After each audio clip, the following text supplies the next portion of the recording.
everybody, welcome back to my channel. My name is Jasmine, aka Budget Treasures, and here on my channel we talk about all things finance with the emphasis on budgeting, saving money, paying off debt, home ownership, cash envelope stuffing, all that good stuff. So if that's something that interests you, I really encourage you to smash that subscribe button. You can smash it here or here, wherever it is down here. You don't even have to leave the video. Go ahead and subscribe and join the Gem Squad today. If you are a returning gem, welcome. I'm so happy that you decided to return for another video. So in today's video, I will be completing a 1-week budget check-in. Last week, I uploaded my budget video, my budget with me, where I kind of laid out the next 2 weeks of my budget. Now, it's very important that when you are starting fresh on your budget, or if you are actually restarting your budget, that you check in. This is how you build that muscle to be able to continue budgeting, using your cash envelopes effectively, making paying your bills on time, so you're not getting those late fees and they're calling, those 1-800 numbers are calling you. And this is how you improve your money management skills, and also you're improving your credit because you're paying your bills on time, and if you have any credit cards or anything that affects your credit. So I am going to be completing that today. So I'm going to flip the camera over. So give me a thumbs up if you completed your budget, and give me a thumbs up if you've already done your budget check-in. But if you have not done it, I encourage you to do it with me. Also, give me a thumbs up if you learned something in this video. I really want to know. I need your feedback. Leave comments down below just so that I know what I need to film and what's helping you guys and things like that, because I am here for you. Okay, so I'm gonna flip this camera over and let's get started. I think I failed to mention this on the last video when I actually completed my budget, but I am using the Budget by Paycheck Budget Mom's budget book. This book has actually been, it's cool. I like it. I definitely will continue to use it. It's the best that I've used so far.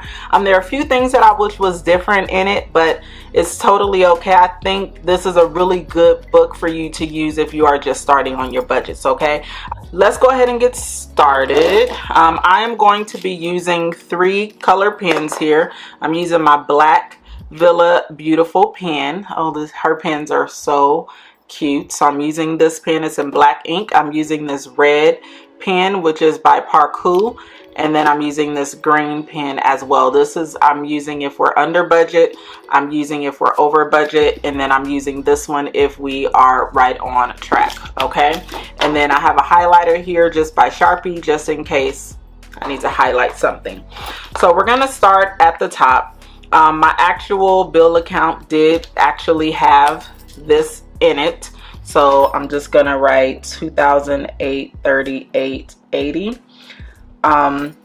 When I close out my budget, then I will add if I did receive any additional income. Okay, so my HOA, I have not paid my HOA yet. It is late. Yes, it is. But I'm going to make sure that I pay that as soon as possible. I need to take the money and put the money in the bank. I'm coming to you guys real.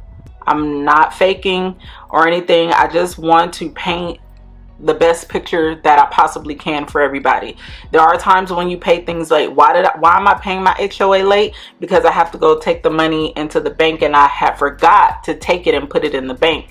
But this is the reason why the bill tracker is going to be important. This is why the 1-week check-in is important. I am going to end up putting my HOA on automatic payments. So I'm just going to put auto pay here because this will be one of the ones I'm going to add. Okay. My MasterCard ended up being $197.60. So it was actually more. So let me put this in red ink here, and I did pay my MasterCard off completely. My Macy's card was $29, so I paid that, and it was just $29. The SoCal gas was $72.39, so that came right on target. My Apple credit card I haven't paid that yet. It's due on the 30th, so I still have time to pay this. My Spectrum was $272.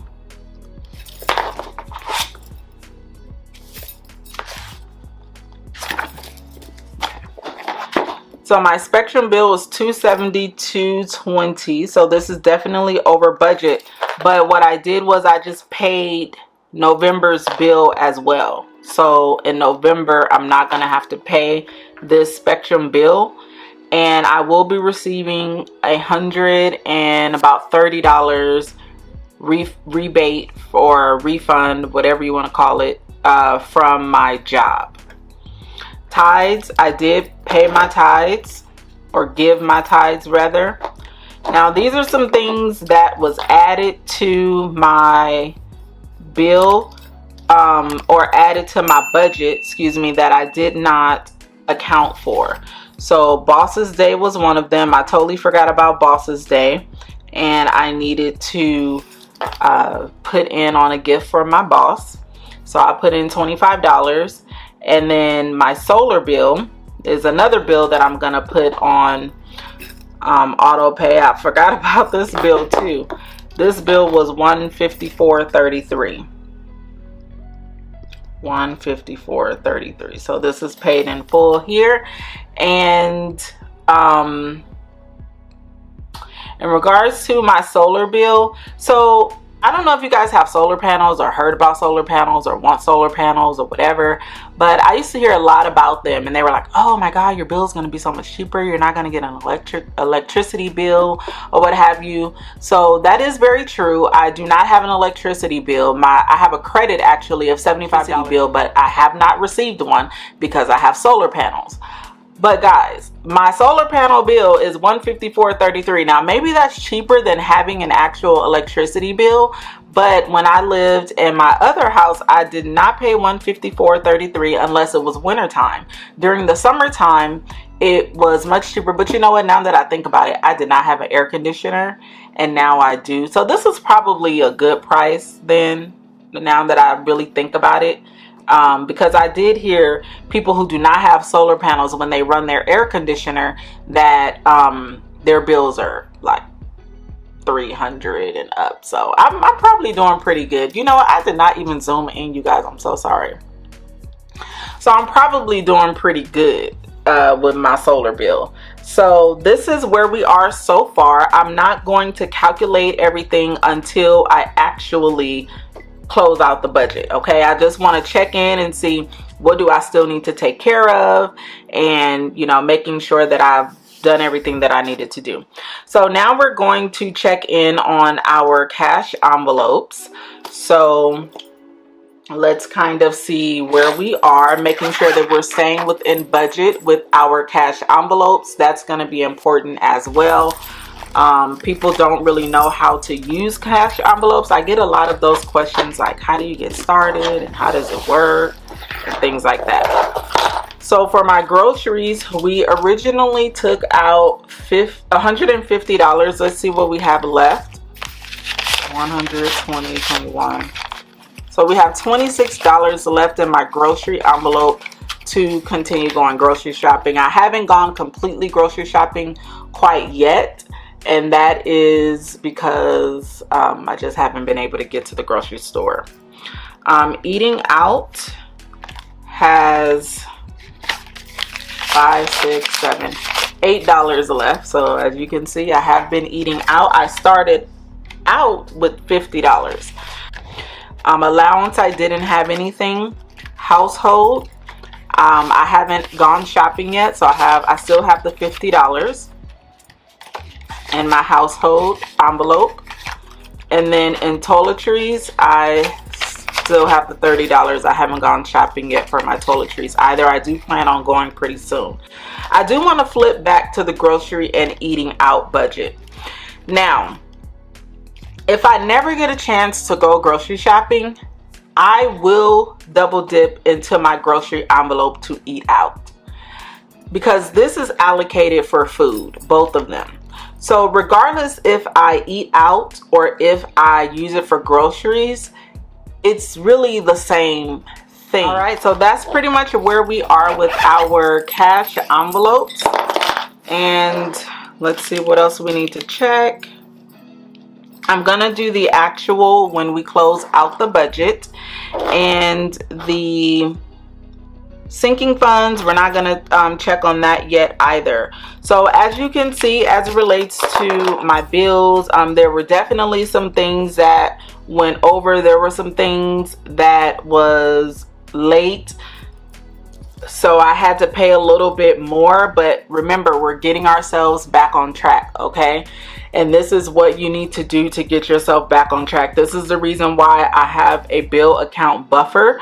So if there is a little bit more that I need to pay for a bill, or if there is a bill that I forgot about, I can just go ahead and pay it. I don't have to, you know, nickel and dime and worry about, you know, breaking it up. Now, this has not always been the case for me. In the past, when I did have past due bills and I did not have a buffer or savings or anything like that, what I did was I took the bill, whatever the actual amount of the bill was. Let's say the bill was late 2 months, it was $300. Every single time I got paid, I broke up that bill and I just paid a little bit per paycheck until it was paid in full. And I'll give you an example right now. All right, you guys, so I found my very first budget book. When I started budgeting, this was my budget book. I just bought a binder from probably Target, and I made this cute little sheet here, and I put Budget Treasures budget binder and Matthew 6:21, for where your treasure is, there your heart will be also. So this was something I created for myself. I created financial systems. I went and bought just some tabs. I used to budget on regular lined paper. So listen, you don't have to have a budget book right out. But what I wanted to draw the attention to was this page here. What I did, I just created this on an actual Word document, and I just had my bills that I would pay every single 2 weeks. So I was behind on my SoCal gas bill, $469.87. And what I did was I worked out a payment plan with them, and we kind of broke the payments down. So my first payment, I paid $370.87. I'm sorry. I paid, actually my bill, if I looked, when I looked at June, my bill was $568.87. Okay, and then so I got on a payment plan, and I just worked out that payment plan, and then I made a payment every single week based on that payment plan that I was able to pay, just to pay them back. So that if that's something that you have to do, I definitely suggest that you do that. I was late on my water bill as well, and so I did the very same thing, worked out a payment plan to make sure that I paid all of that to become current. So it's definitely something that you can do. You just have to you know, work it out with the actual company that you owe, just so that you can catch yourself up. Okay, you should be able to do that. Any additional money that you have, you want to pay those bills current. Okay, all right guys, if you have any questions, please leave them down in the comment section. Once again, give me a thumbs up on this video, and I will see you in the next one. Go be great. Peace out.